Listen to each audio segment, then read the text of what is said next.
No, we had obviously I provided a report to the caucus on what I've been doing as leader with my cabinet colleagues over recent weeks. And of course I reported to them on the reasons we had taken the decision we announced last Friday with the Prime Minister of Papua New Guinea. Obviously there are caucus members who are concerned about this, and they expressed their concerns directly. My response, and that of Tony Burke, the Minister, and other colleagues, was that our challenge here is to deal a fatal blow to the people smuggling industry long term. And you can't do that unless you go to the core reason this industry exists, which is them offering people around Australia, around the world I should say, the prospect of coming here to live full time. Rather than us continuing to take refugees from other centres around the world, which is what we've done in recent times. So this, from our perspective and the government's perspective, my response to questions from the caucus is the right response, and it is the right ethical response to the drownings we see at sea, the proliferation of this industry, and the fact that people languishing in camps for 10 and 20 years aren't getting a fair go in terms of coming here as a bona fide refugee. Over here, then over the other way. Yeah. Prime Minister, on that basis, you once argued that there was a biblical requirement for us to look after the stranger in our midst. That's right. Has that argument gone? What's happened to that argument?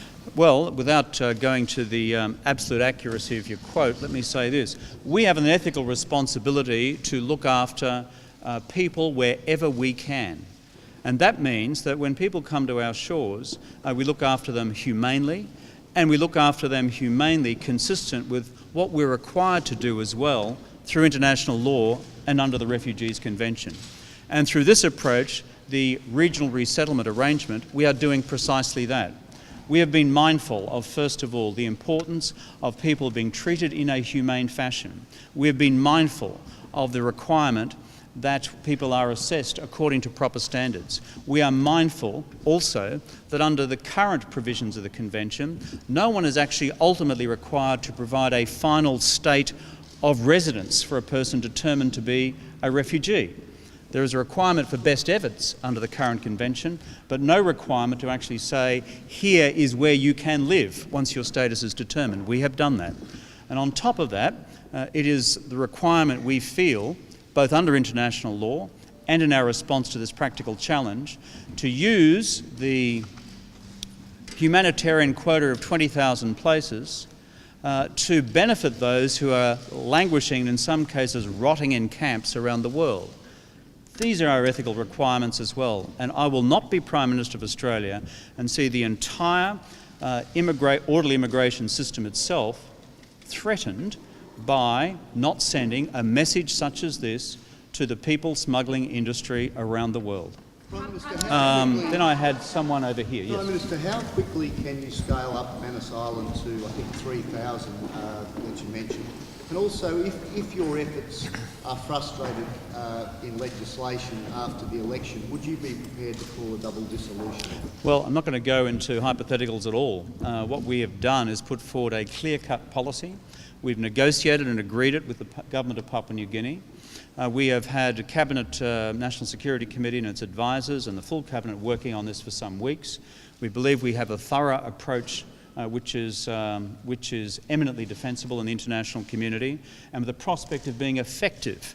Now, on the question of the implementation of this, which goes to your first part of your question, Sid, as I said and Minister Burke said in our press conferences last Friday, this is going to take quite a while to roll out.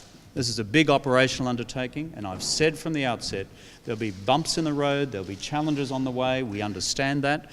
People will engage in the politics of this big time, as well as the prospect of legal challenges here in Papua New Guinea. This is what happens when you seek to act decisively on something as fundamental as this.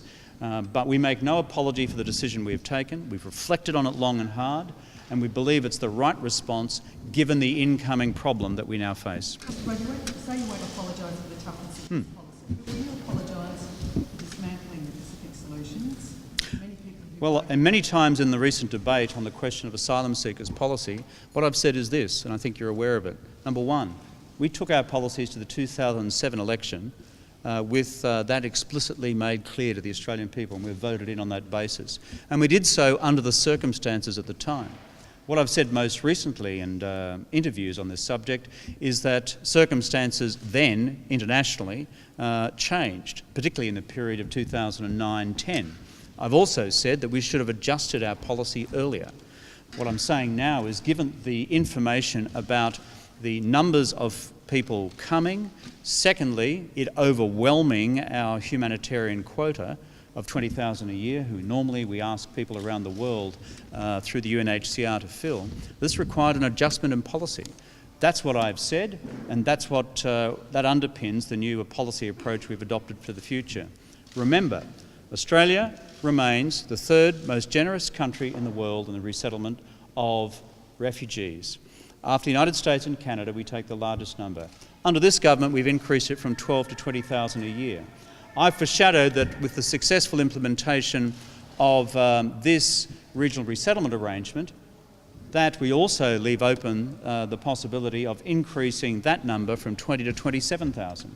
I've also said very clearly, here are the range of other protections we're building in under the obligations of the UN Convention. But I'm also saying to people smugglers and their business model around the world that, frankly, your model is now busted.